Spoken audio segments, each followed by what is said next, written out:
Hello everyone, এই ভিডিওতে আমি আপনাদেরকে দেখাবো এল হসপিটালস রুল লিমিটিং ভ্যালুর যে ম্যাথগুলো আছে সেই ম্যাথগুলোর একটা শর্টকাট পদ্ধতি। আর আপনাদের মধ্যে যারা কলেজ স্টুডেন্টস আছেন তারা অ্যাডমিশন পরীক্ষাগুলোতে এল হসপিটালস রুলস ব্যবহার করতে পারেন, তবে এইচএসসি পরীক্ষাতে ব্যবহার করবেন না। এবং আন্ডারগ্রেড লেভেলের যে কেউ এল হসপিটালস রুল ব্যবহার করতে পারবেন। তাহলে চলুন আমরা শিখে ফেলি এল হসপিটালস রুল।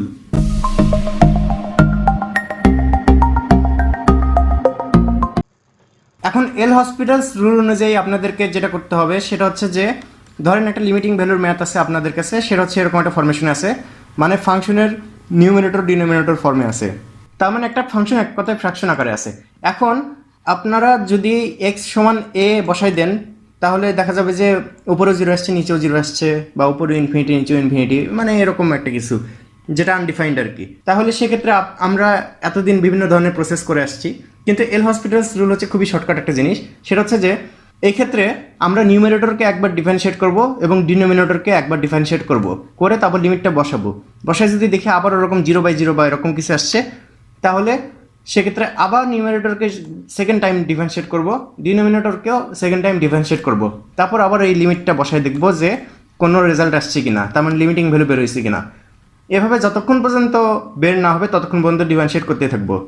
আমি আরেকটু ইলাবোরেট করি, সেটা হচ্ছে যে ধরেন আমি এক্স সমান এ বসায়ে উপরে নিচে দুই জায়গাতে জিরো বা দুই জায়গাতে ইনফিনিটি পাচ্ছি, এক কথায় আনডিফাইন্ড একটা ফরমেশন পাচ্ছি। এখন তাহলে আমি কি করব, সেটা হচ্ছে যে উপরে একবার ডিফারেন্সিয়েট করব, নিচে একবার ডিফারেন্সিয়েট করব, তারপরে এই দুই জায়গায় আমি হচ্ছে লিমিটটা বসাবো। বসায় তারপরে যদি দেখি যে ওরকম আনডিফাইন্ড আসছে, কোনো ভ্যালু বের হয়নি, তাহলে আমি সেই প্রসেসটা আবার রিপিট করব। উপরে একবার ডিফারেন্সিয়েশন, তার মানে সেকেন্ড টাইম ডিফারেন্সিয়েশন, আবার নিচেও ডিফারেন্সিয়েশন, তারপর লিমিটটা বসাবো। বসায় তারপরে যদি আনডিফাইন্ড থাকে তাহলে ফার্দার ডিফারেন্সিয়েশন করবো ওইভাবেই, এবং এটা চলতেই থাকবে যতক্ষণ পর্যন্ত আনডিফাইন্ড না যায়, তার মানে লিমিটিং ভ্যালুটা না বের হয়, ততক্ষণ পর্যন্ত এরকম চলতেই থাকবে। এটাই হচ্ছে এল হসপিটালস রুল। আমি আপনাদেরকে এক্সাম্পল দিয়ে দেখালে আপনারা বিষয়টা আরও ক্লিয়ার হবেন। প্রথমে এই দুটো এক্সাম্পল দেখা যাক। এখানে দেখেন এই ম্যাথটাতে আপনি যদি -1 বসান, আই মিন এক্স সমান -1 বসান, তাহলে উপরেও জিরো আসবে, আবার হচ্ছে নিচেও জিরো আসবে, 0/0। এখন আমি যদি এখানে এল হসপিটালস রুল অ্যাপ্লাই করি তাহলে কি হবে দেখেন। এল হসপিটালস রুল অ্যাপ্লাই করা মানে হচ্ছে উপরে এবং নিচে দুই জায়গাতেই ডিফারেন্সিয়েট করা একবার করে, তার মানে এরকম।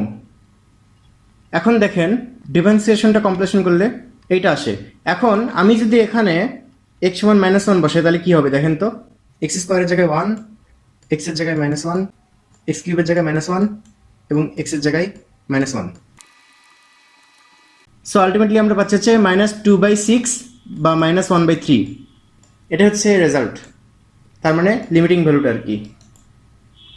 এবার এই ম্যাথটার ক্ষেত্রে দেখা যাক। এখানে আমি যদি এক্স সমান 1টা আগেই বসাই দিই তাহলে ইনফিনিটি আসে। ইনফিনিটি একটা ডিটারমিনেট ফর্ম হলেও অ্যাকসেপ্টেবল না, সেজন্য এখানে উপরে এবং নিচে দুই জায়গাতেই ডিফারেন্সিয়েশন করব। প্রথমে একবার করার পর এটা আসে, এক্স উপরে নিচে এক্স সমান 1 বসায় আমরা কি পাই, উপরে 2 এবং নিচে হচ্ছে -1। সো -2টাই হচ্ছে লিমিটিং ভ্যালুটা আর কি। এই দুইটা ম্যাথের ক্ষেত্রেই এল হসপিটালস রুল যখন আমরা অ্যাপ্লাই করছি তখন আমাদের জাস্ট একবার করে ডিফারেন্সিয়েশন করা লাগছে, সেটা দেখেন। কিন্তু এল হসপিটালস রুলে একাধিকবার, এমনকি 7-8 বারও ডিফারেন্সিয়েশন করা লাগতে পারে, তবে সেটা রেয়ার কেস। বেশিরভাগ ম্যাথের ক্ষেত্রেই 1 বা 2 বার ডিফারেন্সিয়েশন করা লাগে। দেখেন এখানে আরেকটা আছে। এই ম্যাথটার ক্ষেত্রে দেখেন লিমিটিং ভ্যালুটা বের করতে হবে এল হসপিটালস রুল ইউজ করে। এমনিতে এক্স সমান 0 যদি আমি উপরে এবং নিচে বসে তাহলে 0/0 আসে। তাহলে এল হসপিটালস রুল ব্যবহার করে আমি প্রথমে উপরে একবার ডিফারেন্সিয়েট করবো আর নিচে একবার ডিফারেন্সিয়েট করব। প্রথমে উপরে ডিফারেন্সিয়েট করলে কি হয়, sin x, এরপর নিচে ডিফারেন্সিয়েট করলে 2x। এখন আমি এক্স সমান 0 যদি উপরে এবং নিচে বসাই তাহলে কি হবে, আবারও 0/0 ফরমেশন আসতেছে, কারণ sin 0 = 0 আর 2 × 0 = 0। তাহলে এল হসপিটালস রুল আরও একবার ইউজ করতে হবে। তার মানে উপরে একবার ডিফারেন্সিয়েশন এবং নিচে একবার ডিফারেন্সিয়েশন সেকেন্ড টাইম করে।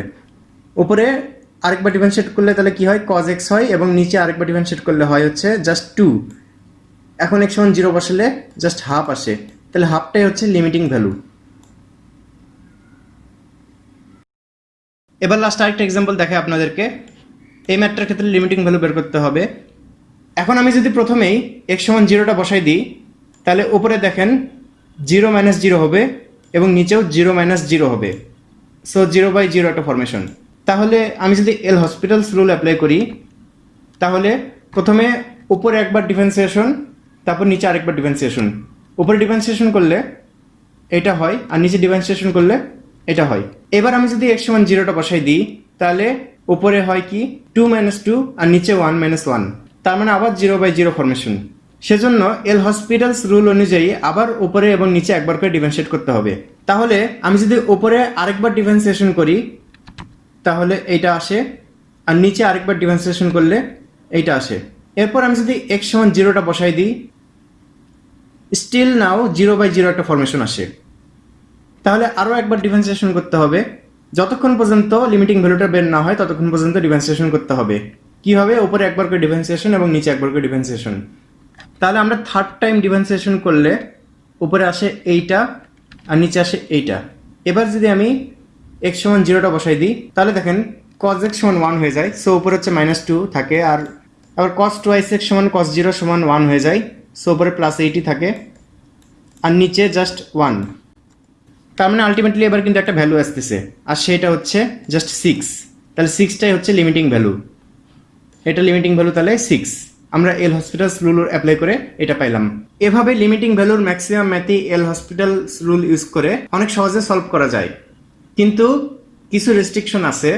যেমন যেসব ম্যাথে আনডিফাইন্ড ফরমেশনগুলো আসে হচ্ছে এরকম 0 বা ∞0 অথবা ধরেন 1 এই ধরনের আনডিফাইন্ড ফরমেশন আসলে এল হসপিটালস রুল অ্যাপ্লাই করা যাবে না। এছাড়া বাকি ম্যাক্সিমাম ম্যাথেই এল হসপিটালস রুল আপনারা ইউজ করতে পারেন, কিছু কিছু ম্যাথ বাদে।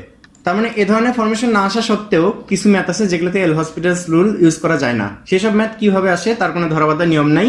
লিমিটিং ভ্যালুর উপর হিউজ পরিমাণে প্র্যাকটিস থাকলে তাহলে কোন ধরনের ম্যাথে এল হসপিটালস রুল ইউজ করা যাবে না সেগুলো আপনারা সহজেই বুঝতে পারবেন। আমি আপনাদেরকে মিসেলেনাস 2টা ম্যাথ দেখাবো যেগুলোতে এল হসপিটালস রুল ইউজ করা যাবে না। সেরকম একটা ম্যাথ হচ্ছে এইটা। দেখেন এখানে যদি আমরা এল হসপিটালস রুল রিপিটেডলি ইউজ করি তাহলে কিন্তু কোনো রেজাল্ট আসবে না, কিন্তু আমরা যদি নিউমারেটর এবং ডিনোমিনেটরকে e⁻x দিয়ে ভাগ দিতাম তাহলে কিন্তু খুব সহজে এর সলিউশন হইতো। এরপর এইটার ক্ষেত্রে আমরা যদি রিপিটেডলি এল হসপিটালস রুল এখানে ইউজ করি তাহলে দেখেন এখানেও কিন্তু কোনো রেজাল্ট আসতেছে না, কিন্তু আমরা যদি এল হসপিটালস রুল একবার ইউজ করে থেমে যেতাম, তার মানে এই জায়গাটাতে থেমে যেতাম, তারপর এখানে যদি অন্যভাবে প্রসেস করতাম তাহলে কিন্তু এটা সলিউশন হইতো। এখানে প্রসেসটা কিন্তু খুব সিম্পল, কিন্তু অনেক ম্যাথে এই প্রসেস সিম্পল নাও হইতে পারে। আমি জাস্ট সিম্পল দেখালাম আপনাদেরকে বোঝানোর জন্য যে প্রসেস করতে হবে আর কি। যেসব ম্যাথে এল হসপিটালস রুল নির্দিষ্ট একটা স্টেপের পর আর অ্যাপ্লিকেবল না। আজ এ পর্যন্তই। আশা করি আপনারা ভিডিওটি দেখে এল হসপিটালস রুল ঠিকমতো বুঝতে পারছেন। কেউ না বুঝে থাকলে কমেন্ট সেকশনে জানাবেন, বা কারো কোনো সমস্যা থাকলেও কমেন্ট সেকশনে জানাবেন। আর সবাই ভালো থাকবেন, সুস্থ থাকবেন। আল্লাহ হাফেজ।